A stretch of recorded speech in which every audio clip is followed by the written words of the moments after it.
Okay, welcome to part 3. We're continuing in verse 20 of chapter 17, and the question came up, what about Ishmael, as God is telling Abraham his plan for Isaac. And as for Ishmael, God responds to Abraham's question. As for Ishmael, I have heard you, and I have blessed him, and will make him also a great nation. I will make him fruitful and will multiply him exceedingly. He shall beget 12 princes, and I will make him a great nation. But my covenant I will establish with Isaac, and this is what God wants Abraham to have very clear, whom Sarah shall bear to you at this set time next year. Then he finished talking with him, and God went up from Abraham. So you tried your plan of the flesh, and it failed miserably.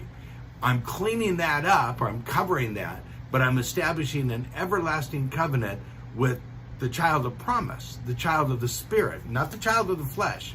And this plan is for Isaac. Even though you're 99, 100 years old, Sarah's 90, it's going to happen. So verse 23 continues, and it says, Abraham took Ishmael, his son, all who were born in the house, and all who were brought in with money, every male among the men of Abraham's house, and circumcised the flesh of their foreskin that very same day, as God had instructed him to do. Abraham's going to be obedient. He's going to follow God's plan now. And Ishmael, verse 24 actually, Abraham was 99 years old when he was circumcised in the flesh of his foreskin, and Ishmael his son was 13 years old when he was circumcised in the flesh of his foreskin. That very same day Abraham was circumcised, and his son Ishmael, and all the men of the house born into the house or bought with money from a foreigner were circumcised with him. So there it is as chapter 17 closes and chapter 18 begins. The plan of the flesh went wrong. God addresses it. God's covenant is stated clearly, and now Abraham is obeying. Chapter 18 of Genesis. Then the Lord appeared to him by the terebinth trees of Mamre, as he was sitting in the tent door in the heat of the day. So he lifted his eyes and looked, and behold, 3 men were standing by him. This is Abraham still. And when he saw them, he ran from the tent door to meet them, bowed himself to the ground, and said, My Lord, if I have found favor in your sight, do not pass on by your servant. Please let a little water be brought, and wash your feet, and rest yourselves under the tree.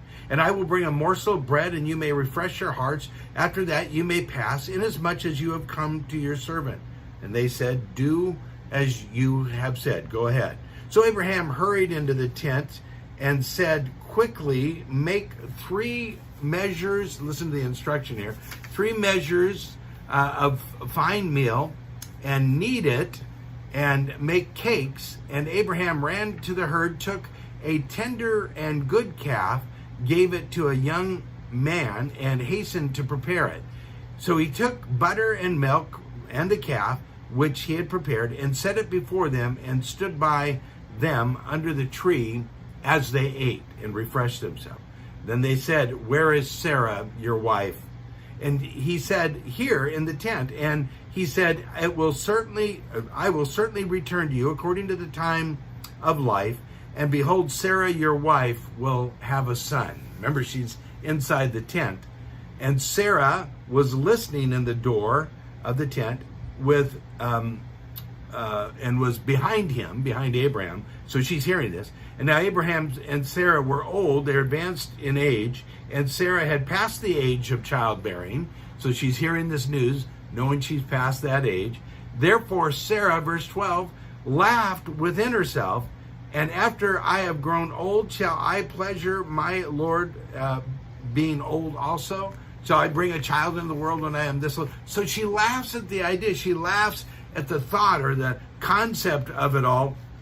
As it is given in instruction, she, what many women would do, laughs at it. That's impossible. That's crazy. I'm 90 years old. Verse 13 continues, and the Lord said to Abraham, why did Sarah laugh, saying, shall I surely bear a child since I am old? And here's the key to it all, is anything too hard for the Lord? I mean, we look at that story and go, what are you talking about? 99 years old, 90 years old? And God says, listen, in the flesh, among men, it's impossible. But when God's involved, is there anything too difficult, anything too hard for the Lord? At the